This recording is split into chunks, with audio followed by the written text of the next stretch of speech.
Nitrogen परिवार के ऑक्सीकरण अवस्था के बारे में हम जानेंगे। इसमें जो इलेक्ट्रॉनिक विन्यास होता है वह है NH2NP3, अर्थात यहाँ पर बाह्यतम कोश में 5 इलेक्ट्रॉन हैं। तो यह अपना अष्टक पूरा करने के लिए या तो शेयरिंग करेगा, साझेदारी करके भी अपना अष्टक पूरा कर सकते हैं, या फिर 3 इलेक्ट्रॉन ग्रहण करके भी अपना अष्टक पूर्ण कर सकते हैं। तो इसमें जो मोस्ट कॉमन ऑक्सीडेशन स्टेट होता है -3 पाया जाता है, क्योंकि बाह्यतम कोश में 5 है, यदि वह 3 इलेक्ट्रॉन ग्रहण करता है तो उसका अष्टक पूर्ण होता है। प्रायः सभी में -3 ऑक्सीडेशन स्टेट पाया जाता है। नाइट्रोजन यहाँ पर कई प्रकार की ऑक्सीकरण अवस्था दर्शा सकते हैं, जैसे +1, +2, +3, +4, +5। इसी प्रकार फॉस्फोरस में +3, +5 है, आर्सेनिक +3, एंटीमनी +3, +5, बिस्मथ में +3 और +5 होता है। तो जैसे जैसे ऊपर से नीचे आते हैं तो ऊपर से नीचे आने पर यहाँ -3 ऑक्सीडेशन स्टेट वाली जो क्षमता है किसी भी तत्व की इस परिवार में, तो वो थोड़ी कम होने लगती है, क्योंकि ऊपर से नीचे आते हैं तो धात्विक गुण में वृद्धि होती है, परमाणु आकार बढ़ता है, तो -3 ऑक्सीडेशन स्टेट की जो प्रवृत्ति है वो यहाँ पर कम होने लगती है। यहाँ पर हम देखेंगे कि जो नाइट्रोजन है वो आकार में छोटा होता है, फास्फोरस भी आकार में छोटा होता है, उच्च ऋण विद्युतीय तत्व होते हैं। तो ये देखा गया है कि ये आयनिक नाइट्राइड बना सकते हैं। तो उच्च धन विद्युतीय जो तत्व होते हैं, लिथियम है, मैग्नीशियम है, इनके साथ मिलकर नाइट्राइड फॉर्म कर सकते हैं। तो यहाँ जैसे अगर लिथियम के साथ जब ये नाइट्राइड बनाते हैं तो देखिए lithium plus N2 is equal to Li3n। Balance करने के लिए हम इसे कर सकते हैं 3Li हाफ N2 प्लस करेंगे तो बनेगा लिथियम नाइट्राइड Li3n। इसी प्रकार यदि मैग्नीशियम का नाइट्राइड बनेगा तो 3Mg plus N2 is equal to Mg3n2, तो मैग्नीशियम नाइट्राइड हो गया। तो ये जो नाइट्राइड हैं ये आयनिक प्रकृति के होते हैं, और लिथियम नाइट्राइड, मैग्नीशियम नाइट्राइड और कैल्शियम नाइट्राइड ये ज़्यादा स्थायी होते हैं। इसका कारण ये है नाइट्रोजन का आकार का छोटा होना, क्योंकि नाइट्रोजन आकार में छोटा होता है तो ये नाभिक के ज़्यादा आकर्षण से बंधे होते हैं, तो ये ज़्यादा स्थायी नाइट्राइड फॉर्म कर सकते हैं। नाइट्रोजन में -3 ऑक्सीडेशन स्टेट प्राप्त करने के लिए बहुत अधिक ऊर्जा की आवश्यकता होती है। लगभग 2125 किलोजूल पर मोल ऊर्जा की यहाँ पर आवश्यकता होती है। तो नाइट्रोजन -3 ऑक्सीडेशन स्टेट शो कर सकते हैं, और प्रायः इस परिवार में हमने देखा कि सभी तत्व -3 ऑक्सीडेशन स्टेट शो कर ही सकते हैं, और नाइट्रोजन कई प्रकार के ऑक्सीडेशन स्टेट भी दर्शा सकते हैं अलग अलग यौगिकों में। तो कुछ उदाहरण हम देखेंगे। तो जो हाइड्राजीन है N2H4, इसमें -2 ऑक्सीडेशन स्टेट है नाइट्रोजन की। हाइड्रोक्सिलेमिन NH2OH, इसमें -1 ऑक्सीडेशन स्टेट है। जो नाइट्राइड बनाते हैं वो -3 ऑक्सीडेशन स्टेट शो कर सकते हैं, जैसे हमने देखा कैल्शियम नाइट्राइड या लिथियम नाइट्राइड या मैग्नीशियम नाइट्राइड, तो ये सब में -3 ऑक्सीडेशन स्टेट होता है। ऊपर से नीचे आते हैं तो हम ये देखते हैं कि +3 ऑक्सीडेशन स्टेट ज़्यादा स्थायी हो जाती है, और जो बिस्मथ होता है वो पेंटाफ्लोराइड बनाता है, BiF5 बिस्मथ पेंटाफ्लोराइड, जो बहुत अधिक स्थायी होता है। जब हम ऊपर से नीचे आते हैं तो +3 ऑक्सीकरण अवस्था ज़्यादा स्थायी पाई गई है। इसका कारण है अक्रिय युग्म प्रभाव। तो प्रायः देखा गया है कि जो P ब्लॉक तत्व होते हैं, उनके जो भारी तत्व होते हैं, उनके बाह्यतम कोश के NS के 2 इलेक्ट्रॉन अक्रिय जोड़े की तरह कार्य करते हैं। तो उसमें जो +3 ऑक्सीडेशन स्टेट होती है वो ज़्यादा स्थायी हो जाती है, क्योंकि जो NS के 2 इलेक्ट्रॉन होते हैं वे बंध बनाने में भाग नहीं लेते हैं, अक्रिय जोड़े की तरह कार्य करते हैं। तो यहाँ पर बिस्मथ का जो फ्लोराइड है BiF5 वो ज़्यादा स्थायी है, वो भले ही बनता है, लेकिन +3 ऑक्सीडेशन स्टेट वाले जो कंपाउंड्स होते हैं ज़्यादा स्थायित्व को दर्शाते हैं। तो अक्रिय युग्म प्रभाव में यही हम जानेंगे कि NS के जो 2 इलेक्ट्रॉन है वह बंध बनाने में भाग नहीं लेते हैं। यहाँ पर एक प्रश्न बन सकता है कि नाइट्रोजन +5 ऑक्सीडेशन स्टेट तो शो करते हैं, लेकिन पेंटाहेलाइड नहीं बनाते हैं, जैसे NCl5 या NF5 ये नहीं बना पाते हैं। तो इसका कारण यही है कि नाइट्रोजन का जब हम इलेक्ट्रॉनिक विन्यास देखते हैं या नाइट्रोजन दूसरे आवर्त का तत्व है तो n बराबर 2 हम लिखते हैं, यानी उसमें एक s कक्षक और 3 p कक्षक होते हैं। तो यहाँ पर कुल 4 कक्षक होते हैं। तो जब सहसंयोजकता का प्रसार होता है तो उसके लिए और कक्षक उपलब्ध नहीं होते, यहाँ पर d कक्षक एब्सेंट होते हैं। तो सहसंयोजकता का जो प्रसार है वो आगे के कक्षक तक नहीं हो पाता है, इस कारण से ये पेंटाहेलाइड नहीं बनाते हैं। वहीं दूसरी ओर जो इस परिवार के भारी सदस्य होते हैं तो ऊपर से नीचे आने पर जो जिन तत्वों को हम देखेंगे सभी में d ऑर्बिटल प्रेजेंट होता है।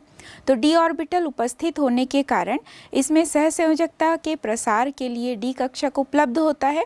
तो ये उच्च सहसंयोजक यौगिक भी बना सकते हैं, जैसे कि फॉस्फोरस यहाँ पर हेक्साफ्लोराइड के फॉर्म में भी देखा गया है PF6F। तो यहाँ पर फॉस्फोरस उच्च सहसंयोजकता वाले कंपाउंड बना सकता है जिसमें कि 6 सहसंयोजकता होती है, जैसे PF6-। तो यहाँ पर जितने भी और एलिमेंट्स हैं नाइट्रोजन के अलावा, इसमें देखा गया है कि ये 5 एवं 6 सहसंयोजकता वाले कंपाउंड भी बना सकते हैं। तो d ऑर्बिटल प्रेजेंट होने के कारण ही ये इस प्रकार कर पाते हैं। तो किस प्रकार से कंपाउंड यहाँ पर फॉर्म हो रहे हैं। सबसे पहले नाइट्रोजन देख रहे हैं तो नाइट्रोजन 5 सहसंयोजकता वाले कंपाउंड भी नहीं बनाता है और 6 सहसंयोजकता वाले कंपाउंड भी नहीं बना रहा है। वहीं फॉस्फोरस PF5 बना रहा है जहाँ 5 सहसंयोजकता है, PCl5, P2O5 ये सारे कंपाउंड बनाते हैं, और 6 संयोजकता वाले PF6- और PCl6- बनाता है।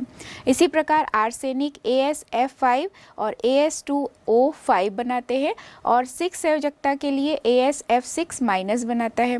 इसी प्रकार एंटीमनी SbF5 और Sb2O5 बनाते हैं और 6 संयोजकता के लिए SbF6- बनाते हैं।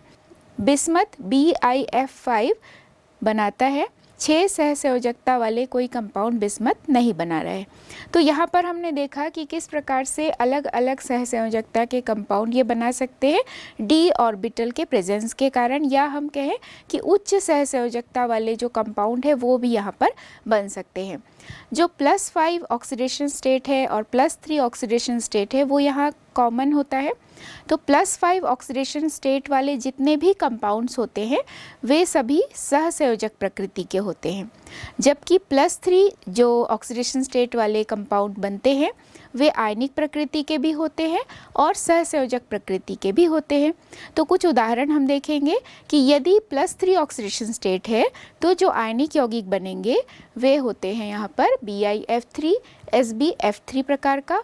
और कुछ उदाहरण हम सहसंयोजक के देखेंगे तो सहसंयोजक जो कंपाउंड है उसमें NCl3, PCl3, AsCl3। यहाँ जब हम ऊपर से नीचे आते हैं वर्ग में तो +3 ऑक्सीडेशन स्टेट बढ़ता है और +5 ऑक्सीडेशन स्टेट कम होता जाता है। ऊपर से नीचे आने पर चूंकि आकार बढ़ता है तो धात्विक प्रकृति बढ़ती है, और यहाँ पर हम कह सकते हैं कि आयनिक बंध बनाने की प्रवृत्ति भी बढ़ेगी, क्योंकि हमने ये देखा कि +5 ऑक्सीडेशन स्टेट वाले जो कंपाउंड होते हैं वो केवल सहसंयोजक यौगिक बनाते हैं। तो जब हम ऊपर से नीचे आते हैं तो चूंकि +3 ऑक्सीडेशन स्टेट ज़्यादा स्थायी होता है तो यहाँ आयनिक यौगिक बनाने की प्रवृत्ति भी ज़्यादा होती है और धात्विक गुण भी बढ़ता जाता है। नाइट्रोजन के कुछ असामान्य व्यवहार हैं, उसके कारण है कि नाइट्रोजन अत्यंत छोटे आकार का होता है। इसमें नाइट्रोजन ट्रिपल बॉन्ड भी बनाता है, N2 द्विपरमाणु कणों के रूप में पाया जाता है। इसकी ऋण विद्युता उच्च होती है, आयनन ऊर्जा का मान भी उच्च होता है। इसमें नाइट्राइड बनाने की प्रवृत्ति भी पाई जाती है और N ट्रिपल बॉन्ड के रूप में जुड़े होते हैं।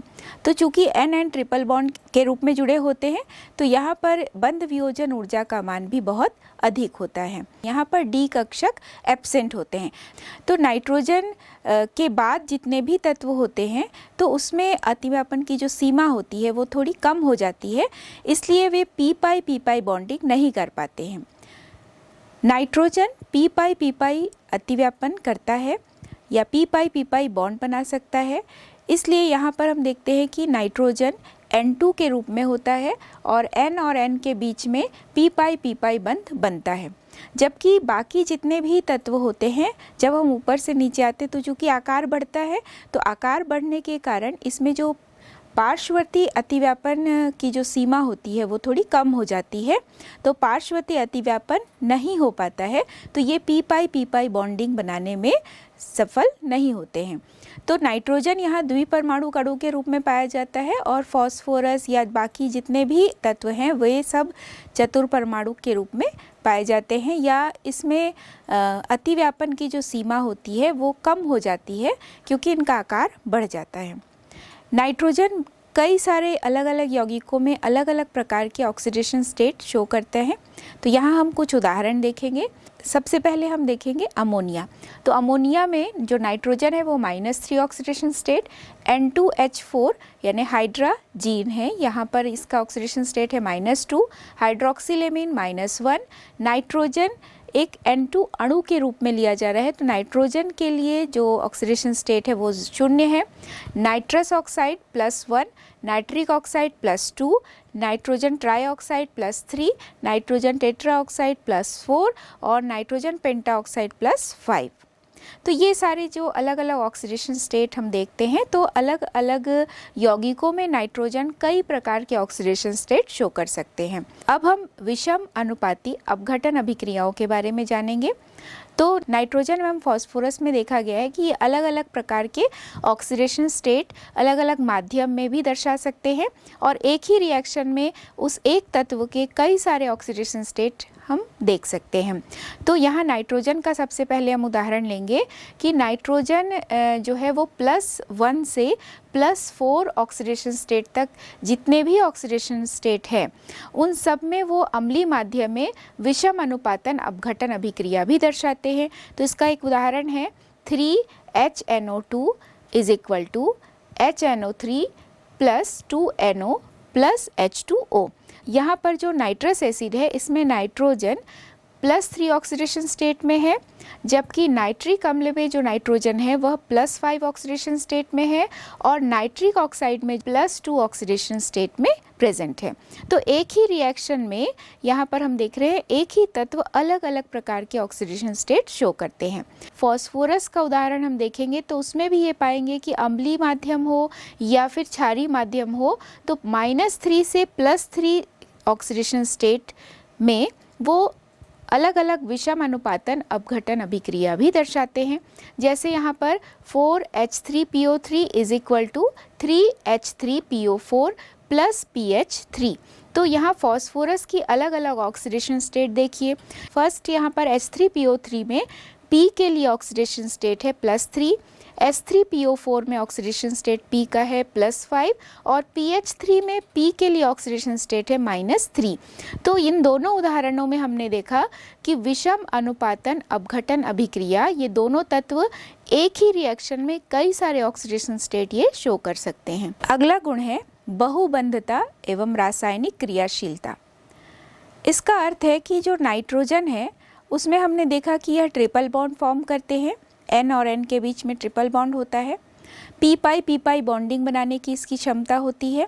इसके लिए जो बंधन ऊर्जा का मान है वो बहुत ही अधिक होता है, क्योंकि ट्रिपल बॉन्ड से ये बॉन्डेड होते हैं तो इसको तोड़ने के लिए बहुत अधिक ऊर्जा की आवश्यकता होती है। नाइट्रोजन के लिए बंधन ऊर्जा का मान है 946 किलोजूल पर मोल।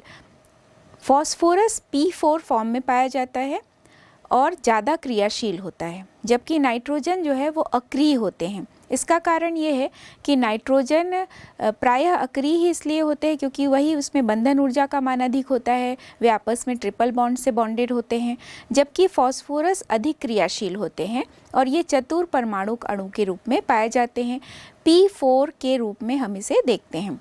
तो फास्फोरस में ये देखा गया है कि P4 में हम देखते हैं कि इसमें चारों परमाणु चतुष्फलक के शीर्षों पर स्थित होते हैं और आपस में जुड़े होते हैं।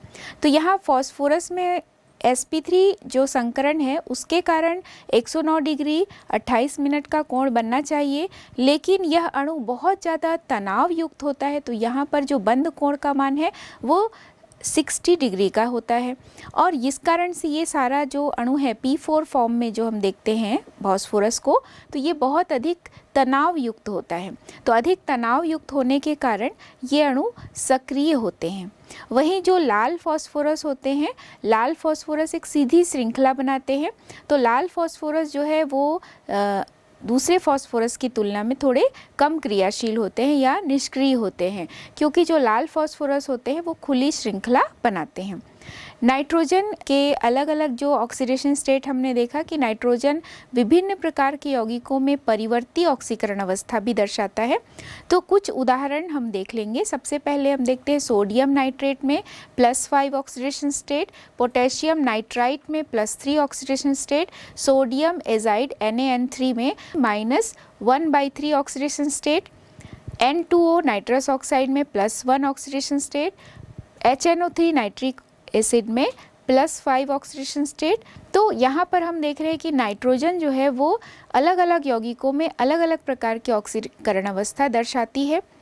वहीं फास्फोरस में ये देखा गया है कि उसका आकार बड़ा है, तो यह p जो अतिव्यापन है वो तो नहीं कर पाते हैं, लेकिन p अतिव्यापन करके वो कई सारे यौगिकों का निर्माण कर सकते हैं। तो उसमें से कुछ उदाहरण है फास्फोरस ऑक्सोक्लोराइड। ये इस प्रकार का कंपाउंड है जिसमें p अतिव्यापन होता है। तो उसका सूत्र देखिए, फास्फोरस ऑक्सोक्लोराइड। इसी प्रकार से ट्राइफेनिल आर्सीन और ट्राइफेनिल फॉस्फीन, ये भी p बॉन्डिंग के कारण बन पाता है।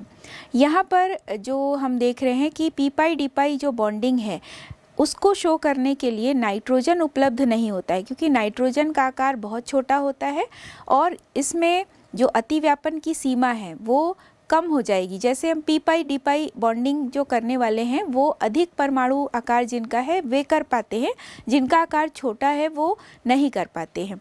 तो इस कारण से जो फास्फोरस के कंपाउंड या आर्सेनिक के कंपाउंड हमने देखे वो इसी कारण से है, क्योंकि वह p बॉन्डिंग कर पाते हैं। हाइड्रोजन के प्रति क्रियाशीलता।